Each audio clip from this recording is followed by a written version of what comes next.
Genghis Khan. What comes to your mind when you hear that name? Warrior, conqueror, visionary leader. Some people see him as a legendary figure from a really long time ago. Yet beyond the tales of his vast empire and his conquests, lies a life marked by remarkable ascents and dramatic descents. This isn't something you'd hear in a history class, so let's delve into Genghis Khan's life. Born in 1162, with the name Temüjin, Genghis Khan's early life was marked by hardship.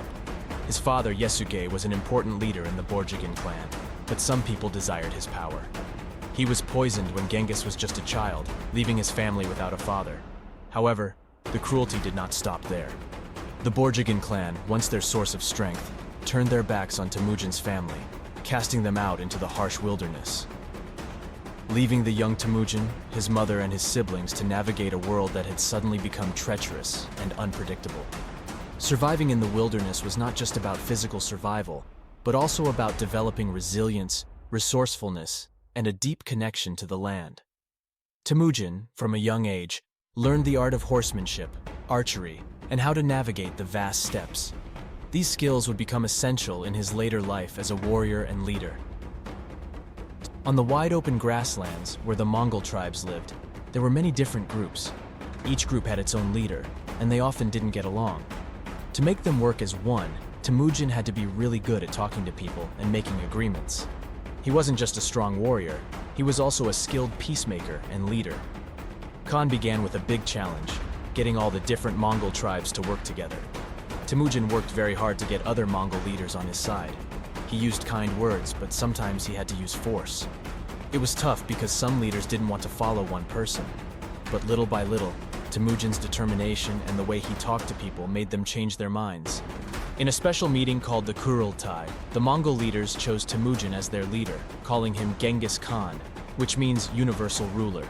This moment marked the beginning of a new Mongol nation, one that would soon become famous for its powerful conquests and lasting influence. Genghis Khan wanted to make his empire even bigger, so he went on a journey to take over new lands. It was like a grand adventure with battles and challenges at every turn. One of the places he visited was the Khwarezm Empire. They didn't get along with Genghis Khan, and his army had to fight against them. It was a tough battle, and Genghis Khan showed his bravery and strength. Then there were the Tangut kingdom and the Western Xia. They too had clashes with Genghis Khan's forces. It seemed like there were battles and challenges everywhere he went. But Genghis Khan was not only a fierce warrior, he was also incredibly clever. He had new ideas for how to win battles. He used his brain to come up with smart plans, and he had great generals like Subutai and Jebe by his side. Genghis Khan and his generals were experts in using the tactic of a feigned retreat. They would pretend to flee from the battlefield, luring the enemy into pursuing them. Once the enemy was disorganized and scattered, the Mongol forces would turn around and attack, often with devastating results. Instead of oppressing or alienating the people he conquered, Genghis Khan had a clever approach. He would often incorporate them into his empire, allowing them to keep their traditions and religions. This not only reduced the risk of rebellion, but also added diversity to his empire, which could be an asset in administration and warfare. Genghis Khan was more than just a tough warrior. He was also a smart leader when it came to running his big empire. He knew that to keep things in order, there needed to be rules and laws. So he created something called the Yassa, which was like a big book of rules for his empire. This Yassa covered lots of things, like how people should behave, what to do if there was a disagreement, and even how to treat animals. Under Genghis Khan's rule, some unusual and even bizarre occurrences became part of the legend and history of the Mongol Empire. Genghis Khan's promotion of religious tolerance was uncommon in a time of religious intolerance. He had religious advisors from various faiths in his court. When dealing with certain enemies or betrayers, Genghis Khan was known to resort to gruesome forms of punishment, like execution by pouring molten silver. In this method, the captives would be subjected to a horrific fate, where molten silver was poured into their eyes and ears. Spilling the milk of a mare, which was a valuable resource on the Mongolian steppes, could result in a punishment as severe as death. The reason behind this seemingly harsh penalty was tied to the nomadic way of life that heavily relied on horses and their products, including mare's milk. Spilled milk represented not just a loss of a valuable resource, but also a potential threat to the nomadic lifestyle. But Genghis Khan didn't stop there. He also made important changes in how his empire worked. He made sure taxes were collected fairly, so people paid what they owed. He improved how trade happened, making it easier for people to buy and sell things. He also set up a postal system, which helped messages travel quickly from one place to another. All these changes helped make the Mongol government strong and organized. After Genghis Khan passed away in 1227, a big question arose.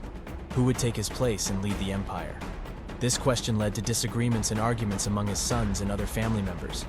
They couldn't decide who should be in charge, which made things confusing for the empire. As a result, the empire was divided into different pieces. One part became known as the Yuan Dynasty, and it was located in China. Another part was called the Ilkhanate, and it stretched across the Middle East.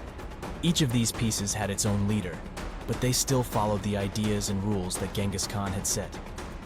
Even though Genghis Khan was no longer alive, his influence lived on. His successors, the people who came after him, continued his work. They expanded the empire even more, and they believed strongly in Genghis Khan's ways. This made sure that his legacy, the mark he left on the world, remained powerful. The empire, even though it was now in parts, continued to grow and affect the world for many years to come. Over the years, people have created stories and folklore about Genghis Khan. Genghis Khan's death remains a mystery to this day, and there are various stories and folklore surrounding how he met his end. Some suggest that he was killed in battle, while others believe he was assassinated. The true cause of his death is still a subject of debate. There's a legend that tells of a flaming arrow shot into the sky at Genghis Khan's funeral. This arrow was said to represent his soul ascending to the heavens, marking the end of his earthly journey. The fall of the mighty Mongol Empire, once a vast and formidable force, was influenced by a complex web of factors. Overexpansion had stretched the empire's resources and capabilities to the limit, making governance, communication, and defense increasingly challenging. Succession disputes following the death of strong leaders like Genghis Khan led to fragmentation as different khanates emerged under separate rulers. Economic pressures, including heavy taxation and disrupted trade routes, strained the empire's economic stability. As resistance and revolts from conquered peoples grew, it became progressively harder to maintain control. Environmental factors, such as harsh winters and diseases like the Black Death, further impacted the Mongols and their subjects. Changes in leadership and shifting priorities contributed to the decline, with some leaders focusing more on local matters. The Mongol Empire eventually disintegrated into separate khanates, marking the end of an era, but leaving behind a lasting legacy in the regions they had once conquered. Their rise and fall are a significant chapter in the history of empires, showcasing the enduring impacts they can have on the world. Give this video a like if you found value in it. Leave a comment of which leader or empire you want to see next, and subscribe for more content like this.